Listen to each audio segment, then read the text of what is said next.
क्या चनपटिया विधानसभा का चुनाव अब पलट जाएगा?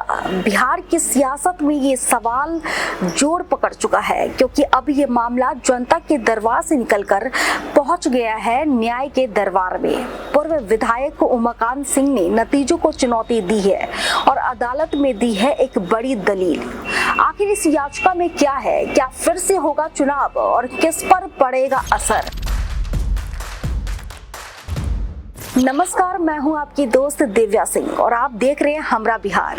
बिहार की राजनीति की सबसे ठोस और विश्वसनीय आवाज। आज की बड़ी खबर पश्चिम चंपारण जिले के चनपटिया विधानसभा सीट से है, जहां हालिया विधानसभा चुनाव का परिणाम अब अदालत के सामने है। पूर्व विधायक उमाकांत सिंह ने पटना हाईकोर्ट में चुनाव याचिका दाखिल कर वर्तमान विधायक अभिषेक रंजन की जीत को चुनौती दी है। चनपटिया विधानसभा सीट पश्चिम चंपारण की वो सीट है जो हमेशा से सियासत का हॉट स्पॉट रही है।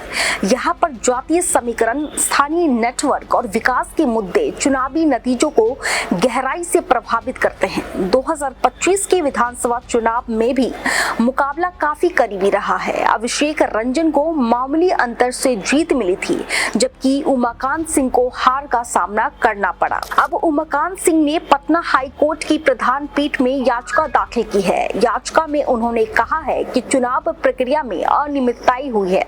मतगणना के दौरान कई चरणों में संदेहास्पद स्थितियां बनी हैं और कई बूथों पर मतदान से जुड़ी रिपोर्टों में गड़बड़ियां दर्ज की गई है।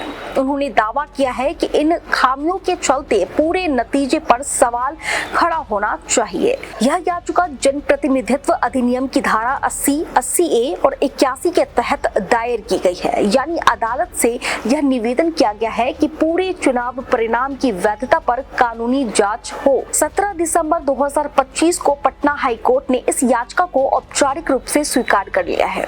प्रारंभिक स्क्रूटनी के दौरान अदालत ने माना है कि सभी कानूनी औपचारिकताओं का पालन हुआ है। अब यह मामला न्यायिक खंड के अंतर्गत पूर्ण पीठ में सूचीबद्ध है। हाई कोर्ट की ई कोर्ट्स वेबसाइट पर जानकारी उपलब्ध है, लेकिन अभी तक पहली सुनवाई की तारीख तय नहीं हुई है। यानी फिलहाल मामला प्रारंभिक न्यायिक प्रक्रिया में है और आने वाले हफ्तों में इसकी अगली पेशी तय की जाएगी। उमाकांत सिंह ने अदालत का दरवाजा खटखटाया है। चनपटिया की सियासत में मानो नई जान आ गई है।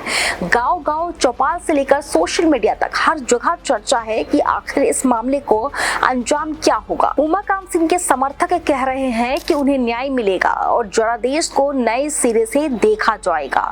वहीं मौजूदा विधायक अभिषेक रंजन का गुट मानता है कि जनता ने उन्हें चुना है और अदालत भी जनादेश का सम्मान करेगी। राजनीतिक विश्लेषक इस घटनाक्रम को चनपटिया की राजनीति का टर्निंग पॉइंट मान रहे हैं, क्योंकि अगर अदालत ने चुनाव प्रक्रिया पर सवाल उठाए हैं तो यह सिर्फ एक सीट का मामला नहीं रहेगा, बल्कि बिहार की पूरी चुनावी व्यवस्थाओं के लिए मिसाल साबित हो सकती है। इन सभी सवालों का जवाब आने वाले दिनों में मिलने की उम्मीद है, लेकिन इतना तय है कि आने वाले हफ्तों में चनपटिया का नाम एक बार फिर प्रदेश की राजनीतिक सुर्खियों में रहेगा। वीडियो को लाइक करें, चैनल को सब्सक्राइब करें और कमेंट में बताएं कि आपके हिसाब से क्या चनपटिया का नतीजा बदल सकता है।